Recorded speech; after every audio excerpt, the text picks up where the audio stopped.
which always baffles me. So why do you call this customer support? Is that you're still thinking me in dollar signs, or do you think me as user support, which really is, oh, you treat me now as one of you, and I'm part of you. And that's really the third phase that you get into, is that once you figure out what this product is doing and how it works, then it's not really emphasis on use anymore, because I'm very proficient with my tool and I can make it work in any which way possible. But now I'm looking back at the client, at the company, and I say, what's my relationship with you? Do you make me happy over a longer period? Do you give me freebies? Do you give me an upgrade? Do you give me something? Are you friendly on the phone? Because I've been with you for 8 years now, so I expect some different treatment, not as a regular customer, not as a user, but treat me as a client. Treat me as a loyal person. And that's what you usually see. You see loyal customers, loyal people, clients. And again, that's something you see at the very end of the stage, where you don't maintain and upgrading, because that's usually when you call the same company again, I want to upgrade. And also recycle, and you start again. And it goes through that. So the important part is there that there's 3 words that we use for these different experiences, and especially between customer and user. It is very important to make that distinction and to realize, basically after the purchase, it stops. Don't talk about customers anymore, but think about users out there. And that's usually what we find is when we don't talk to marketing, is that their interest also starts to stop and to fade away. As soon as the product is sold, there's not a lot of conversation anymore, because obviously that's not their job. Their job is to sell you a product and to get that as best possible. What you do afterwards, I don't care. But again, when we talked about the red thread, I care as a user. I care as a person that still has to deal with this thing throughout this whole life cycle. Another view of this is the organization view. And when we talk about experiences from the organization perspective, this is what you usually see. People talk about brand experience, product experience, and service experience. And especially brand experience is one of those esoteric words that I see a lot. And I don't always get what it means. But it's something that a lot is used, because we have an experience with the brand. Which what is that? Is that the label? Is that the logo? Is that the whole experience? I think I get what it means. Because it's that emotional attachment that you have to a brand, an emotional attachment that you have to a set of interactions that you had with them. On the phone, in the store, with the product, with the website. And all these things together make up my view, my image, my emotion with that brand, with that company. So that's why you see it throughout this whole cycle still there. And that's when people talk about it, you always get this convoluted conversation around, well, we have the brand experience on one side, then we have the customer experience on the other side, and the user experience, and we all jumble all these terms together, without actually knowing that really brand experience is talking from the organization perspective, more than anything. As well as user and customer experience is talking from the customer experience and from the audience perspective. It's a very different view on the same life cycle. So when you want to push the brand experience, you have to think about it from that angle. Product experience and service experience usually happen around compare up to when you're using it. So that's really where you see emotion and service and effectiveness happen there. And so it's a little bit more concrete.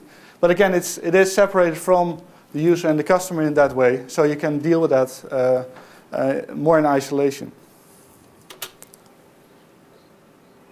So one of the key things that we find, because the couple of concepts that I introduced to you just now are so different, I feel, and it convolutes the conversation very much when you try to fix one of these blocks, which could be, okay, I try to fix the user experience. So what do I mean by that? Can we define the user experience then? Is it a part of this part, which always comes up, saying, well, we have to make it very easy when you install it, or when you use it, or this function needs to be really handy. That's one thing. But then when you go about looking at the internal process, how do I go about getting there? You use completely different words and completely different processes. So that mapping, and that's what we find time and time again, is when we go into an organization, try to talk about this aspect, we make sure that we start with the vocabulary and say, so what do you mean by that? Or let's give you a model like this to explain it and say, can we separate out these different aspects so we're clear about what you mean or what you're talking about, or what your reach is that you actually can change. Because that's what we found is oftentimes missing in the whole conversation. And it reduces the effect and the impact you can have as you're creating designs for different types of experiences.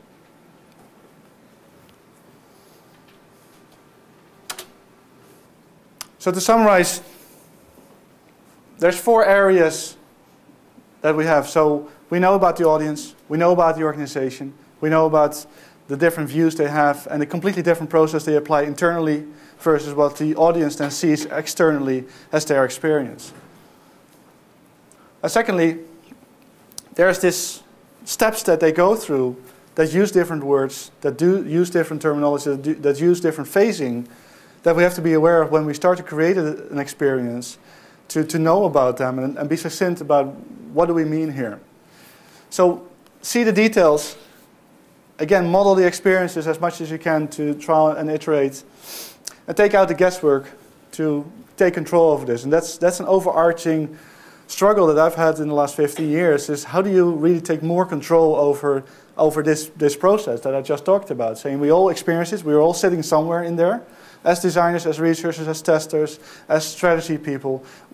Where can I fit clearly? Where can I have this clear picture of, okay, this is what it is, and now I can really help somebody understand better and fit in better their types of contributions to an experience design. So we end up with an informed design and ultimately de-risk their investment. It's coming back to that point too, is especially nowadays, there's of course a lot of talk about how do we make sure that we have a workable solution that doesn't take a lot of money, but we spend our money wisely. And again, that's a conversation we had this morning and last week with different people, is they only can spend it once. So where do you spend it on? And having a model like this helps them understand and us understand where they sit.